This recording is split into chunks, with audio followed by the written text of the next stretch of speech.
Hello, you are listening to an episode of Trade Talks, a podcast about the economics of trade policy. I'm Samaya Keynes, the Trade and Globalization Editor for The Economist. And I'm Chad Bown, a senior fellow with the Peterson Institute for International Economics. So, this has been an eventful week, and one that has brought us President-elect Biden. And in this episode, we thought we would exchange some hot takes about what that might mean for the future of trade policy. Here is Biden on the stump. It's going to use to buy American products, support American jobs. We're going to make trade a trade strategy that fights for every American worker and every American job and actually get results.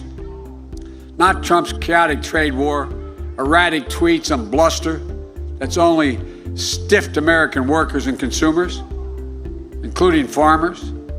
He's let you down. He's let us down. I promise you, I will stand up to China's trade abuses and I will invest in the American worker. And also in this episode, we're going to be joined by a very special guest. Hi, my name is Doug Palmer. I am the senior trade reporter at Politico. Thanks, Doug. I think it's great to have you. Doug is one of my favorite trade reporters. So, Doug, I think we can all agree that the Biden administration will probably be a bit calmer than this last one. So what have you been hearing about who is going to be running the trade policy show for them? Well, it's pretty quiet. I mean, the Biden administration itself is not dropping any hints about who they would like to see. So there's, a lot of names circulating. There's some, policy wonk names like Mike Wessel, who's a commissioner on the U.S. China Economic and Security Review Commission. He would be sort of on the left-leaning side. Jennifer Hillman, a very experienced trade person, her name has come up. There's also like former Obama administration officials whose names get mentioned. Darcy Vetter, who was the chief agricultural negotiator during the Obama administration, and Michael Punk, who was U.S. ambassador to the WTO. And you also hear lawmakers, members of Congress, where trade is important in their district. So people like Cedric Richmond from Louisiana, Stephanie Murphy from Florida, Jimmy Gomez. But to be honest, I don't really have a firm sense of who they're going to do. Another new name I heard today was former Congressman John Delaney, who was a big advocate for the Trans-Pacific Partnership. That makes me I sort of question whether they would go for someone who's so closely associated with that, but that is a name that we heard today. Chad, I think something has gone wrong here. Your name isn't on that list. Maybe it got lost with either some of the mail-in ballots or maybe it was just Brown. Maybe they misspelled it. I guess we'll see. Yeah, I have. I'm actually having images of you walking into a trade negotiation, and saying to the Europeans and the Chinese, "Hey guys, my opening offer is that we unilaterally lower all the tariffs." I would be one of those worst trade negotiators ever, I guess. Great. One thing I've been told is to watch out for whether they pick someone who knows something about trade or whether someone who is just put there for political balance. And that is really a sign of how seriously the administration is going to take trade. Doug, what do you think? Well, I do think that they don't want to do a whole lot on trade to begin with. And so I think whoever they pick will probably have to go in with that understanding. That said, a lot of people that I talk to think that they'll pick a politician rather than a technocrat. And it might be a politician who would be more helpful at this time in terms of, mending relations with allies and working at the WTO, trying to solve the appellate body crisis and pushing forward on reform and deciding on a new director general. I guess one last thing to add here is that I've been told that under the Trump administration, the intra-agency process didn't work that well. So this is the process whereby typically USTR makes sure that all the agencies are on the same page. And that was a problem under the Trump administration because sometimes the president would just announce things before that process had really run through, and then they identified problems, and then some things never made it to implementation. So under a Biden administration, just in terms of who would be running the show, there would be more people running the show. There would be more healthier communication between different parts of government. And so I guess from that perspective, who they actually pick as being the U.S. trade representative probably matters a lot less. You know, you're more likely to end up with a coherent, strategic, cohesive policy, you know, if you actually use this interagency process effectively. Okay, so I think that brings us on to our next question, the big one, of what a Biden administration would actually have to do.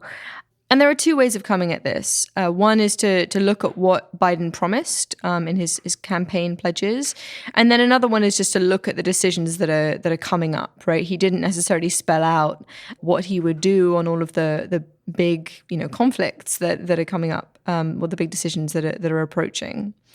So thinking about those practical decisions, I think the first one to land on a Biden trade policymaker's desk is going to be what to do about the World Trade Organization's next director general. So some people may not have been paying 100% close attention. There have been a few distractions, but essentially the Trump administration has blocked Ngozi Okonjo-Iweala, the Nigerian candidate and also recent trade talks guest. And so essentially there's a stalemate at the WTO. On November 6th, the meeting to sort of formally pick the winner was postponed, I think, indefinitely. And I think the rest of the world is just waiting for a Biden administration to come in and give the nod to Ngozi. Chad, what do you think is going to happen? Yeah, I think in principle, there probably isn't a whole lot of opposition.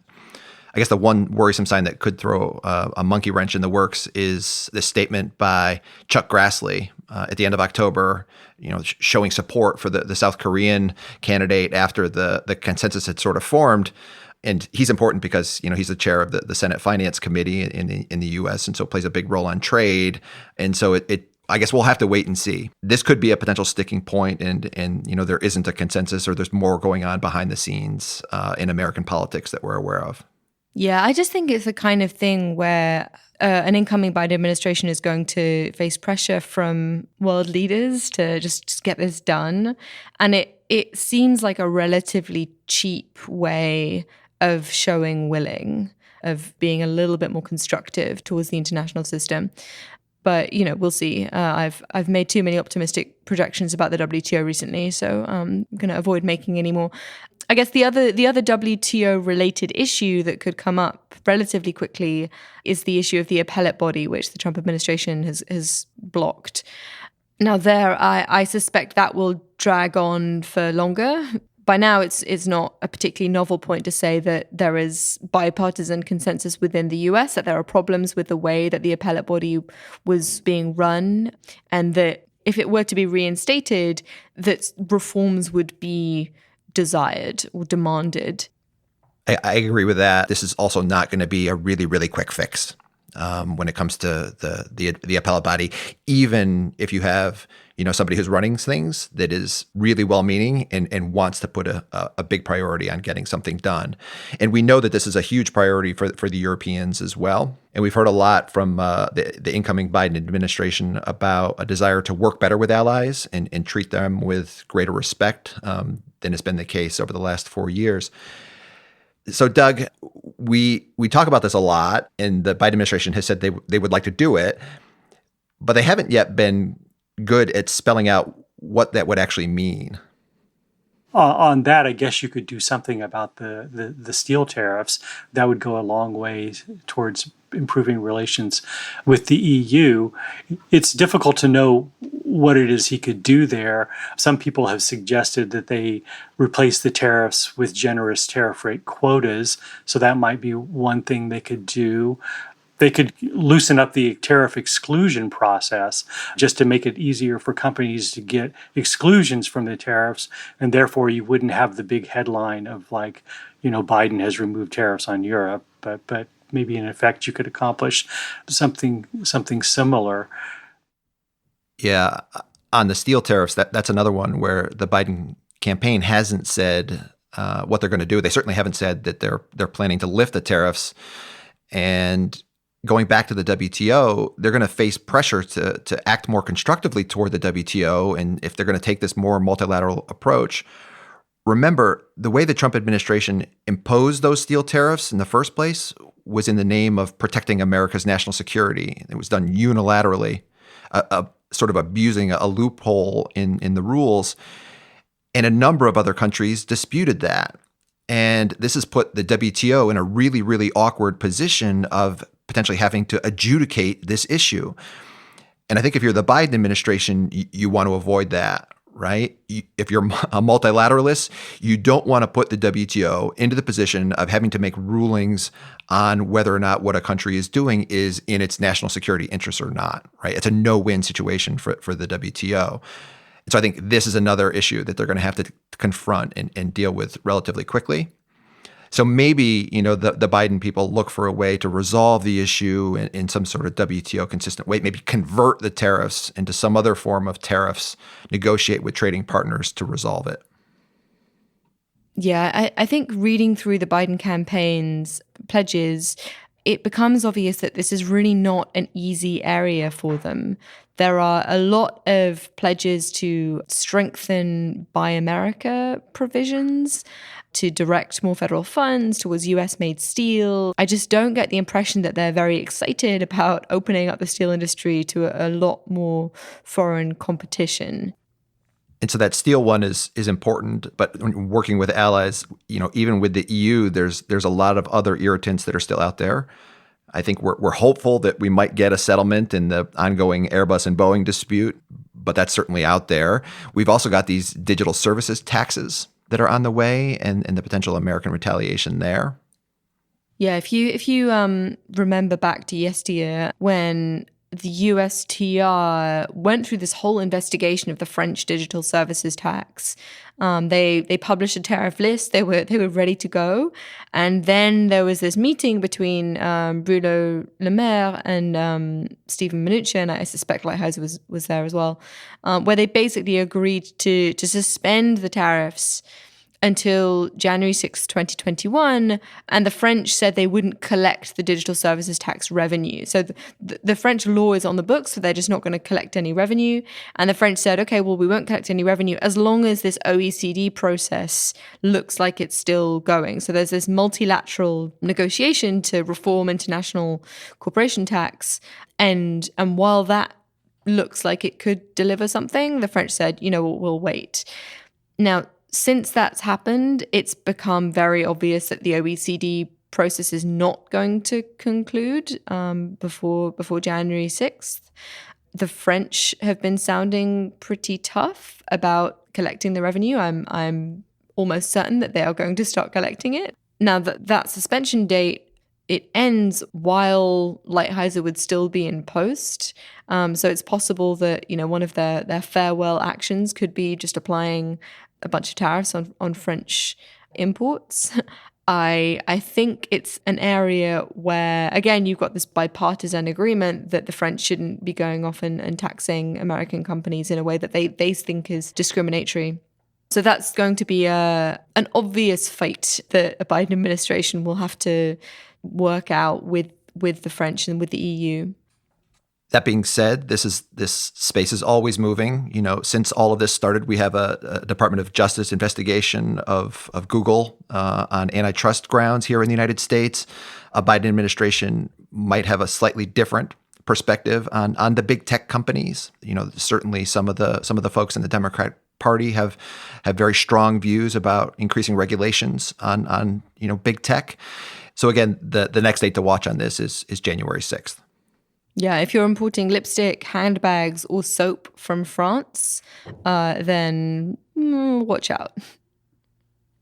So let's turn next to talk about enforcement, or areas where we might see some Biden administration action on the offensive side.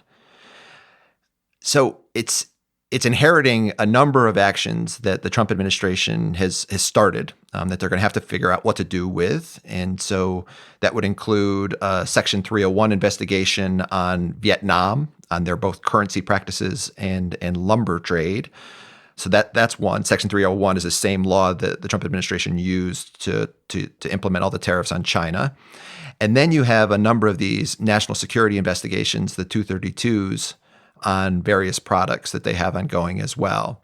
I wouldn't be surprised with the Biden administration to see fewer of these national security types of investigation. But I'm not sure about the Section 301s. And I think part of that, again, ties back to what approaches they would take with the WTO, and whether or not they would use the WTO and dispute settlement to pursue the concerns that they have with other countries. Yeah, I think while the appellate body isn't really functioning, I'm not sure it makes sense to put that much effort into filing new WTO cases. I think there are other ways to toughen up on enforcement that are within a rules-based system. So the first would be using this rule that stops the import of goods made with forced labor into the US. That was as part of a loophole was removed that made that much more important. That happened in 2016, and you can see enforcement actions rising.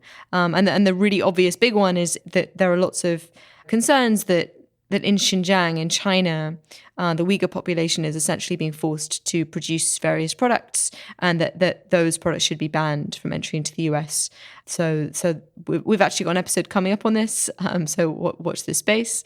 And then the other area is in the USMCA, so this trade deal with Mexico and Canada, where there were these new labor provisions and a new rapid response mechanism where one could apply hard trade sanctions, so tariffs or blocking the goods at the border, if it transpired that workers in the Mexican plants didn't have the right to organize. Doug, have you been following this? Richard Trumka, the president of the AFL-CIO, had said that they were going to file a case before the election, but then they never got around to doing it. And I don't really know the reason why. I sort of wondered if they didn't want to give Trump the political opportunity to accept the case and be able to have the benefit of looking tough on trade with Mexico. Oh, so I actually wrote about this a few weeks ago, and the reason given to me by the AFL-CIO was that they really wanted to gather great evidence, and it had been challenging to gather it, partly because of COVID. That they wanted their first case to be really, really strong.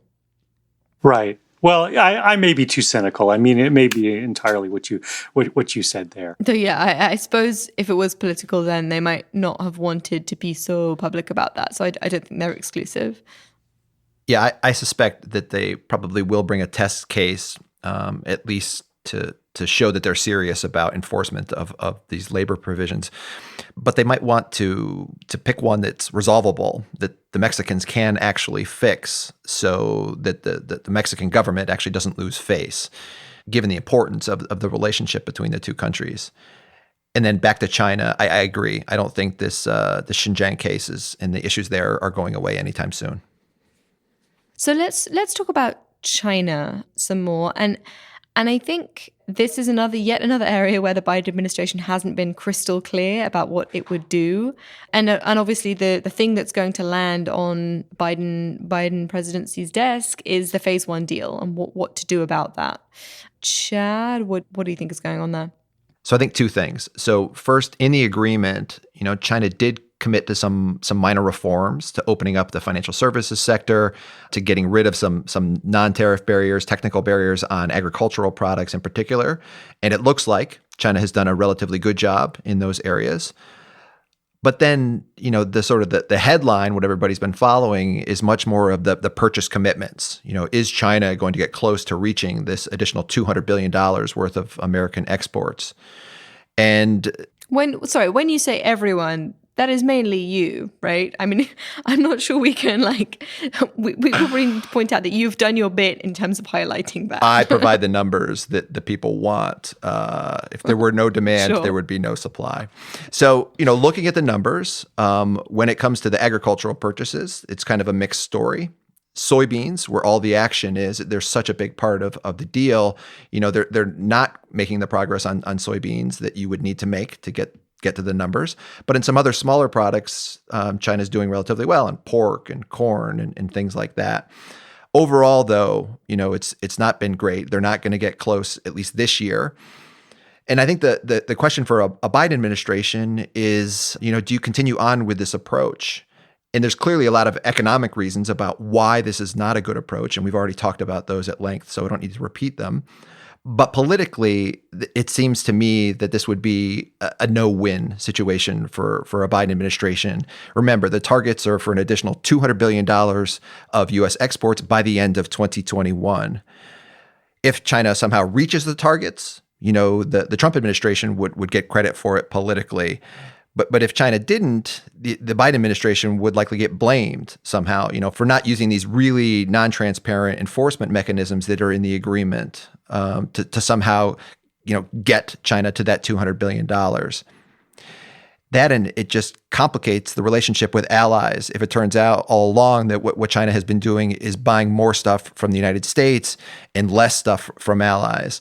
So obviously this is a really important decision for the Biden administration. But politically, it just doesn't seem to have a lot of upside to keep the focus on these purchase commitments. So I guess that's phase one. I've been excited about phase two for a while because that's just a few months of hard effort and we'd get there, right? So yeah, I don't think there's going to be a phase two anytime soon. And I guess the question I'm looking out for is what the Biden administration does in terms of combining the trade relationship with other aspects of the relationship. I think it's been pretty striking how Ambassador Lighthizer managed to keep the trade stuff separate from other parts of the relationship, as they have deteriorated quite a lot since when they signed the phase one deal. And so that I suppose that could go either way, right? It could be that the Biden administration decides, we need to cooperate with the Chinese on climate change, and so maybe we're going to go a bit easier on this trade stuff. Or they decide, this other stuff, the national security things, human rights, that just makes the trade stuff much more toxic and much harder to reach some kind of constructive agreement. I agree, and even if you have the Biden administration indicating that they do want to work more constructively with China on some trade issues, there's the big question of how, and they've said that they'll work with allies. But if they're serious about this, the big question is, how do you do it in practice? There is the trilateral process, the U.S., EU, Japan getting together and rolling out some potential new rules for things like subsidies. That's something that they could pick up, and I guess that will be the first thing that I would be looking out for. Yeah, we'll see. We can hope. So in this last section, I want us to talk about trade deals, as I think some people think that's what trade policy is.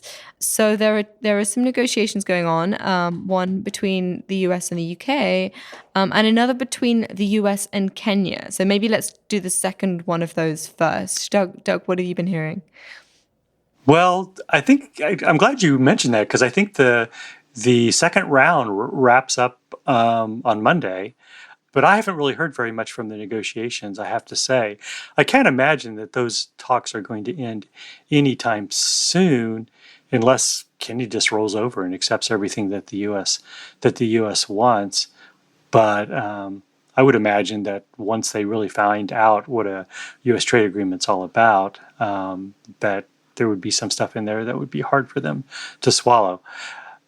I mean, and in terms of whether Biden would take it up or not, I really don't know. I mean, it would be great for the U.S. to have a free trade agreement with Africa. I mean, I could see how that would be appealing to Biden to get something like that. But whether it'd be at the top of his list or not, I'm not sure. So I've always been fairly skeptical of a UK-US trade deal. I don't think there's huge appetite from the British public to go further towards the American system of food regulation, for example. And then the question is, well, without significant market access to the British food consumers, how interesting is this deal for the US Congress?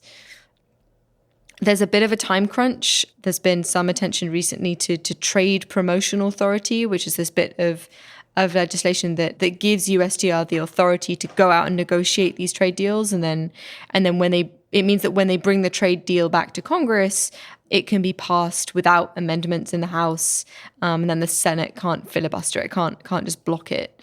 And so that piece of legislation expires in July, and really you have to tell Congress that you would sign the deal by April 1st. So if they want to use that particular piece of legislation, if they want to get it through without having to fight to get that authority renewed, the timeline is pretty tight. Yeah, I'm just not optimistic that the TPA expiration is going to force the Biden administration's hand on a really quick US-UK deal. On the American side, obviously there are these agricultural interests, but given what the UK does well on things like financial services and pharmaceuticals, there's a lot to negotiate on the US side that will be of critical importance to a Biden administration. And the Trump administration has been playing things really close to the vest in terms of how they're negotiating this. And so it's not clear, what's actually in this agreement. The Biden administration would need to look at it. And I just don't think that there's time to beat that deadline. And it's doubtful that they would just simply take a deal that the Trump administration had negotiated, accept it as their own, and then spend that political capital to get it through Congress. I mean, historically, that's not how this has traditionally worked in the United States when new administrations come in.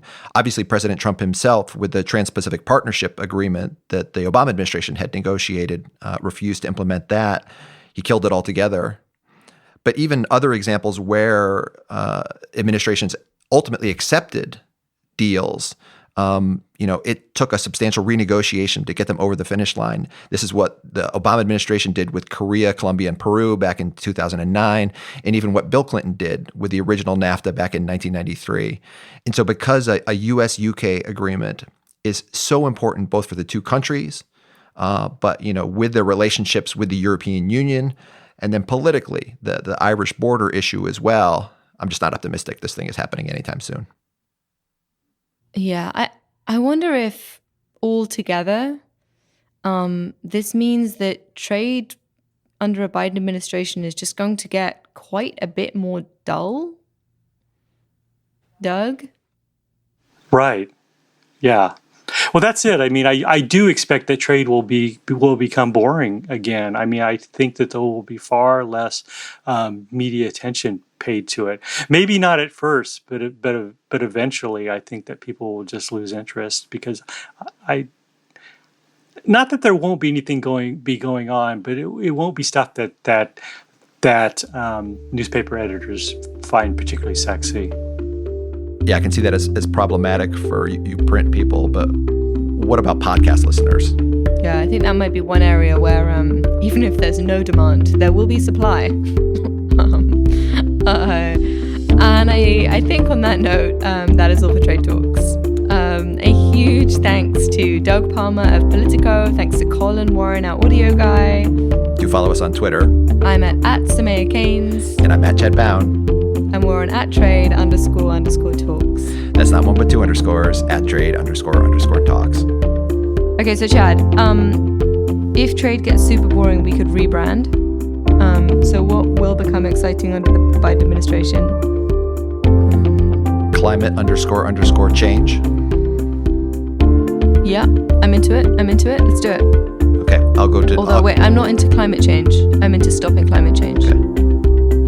Okay, I think that we'll do some workshopping. This needs some work. All right, but we have to go out and grab the Twitter handles, so we got to move quick. Yeah, maybe we just have one underscore.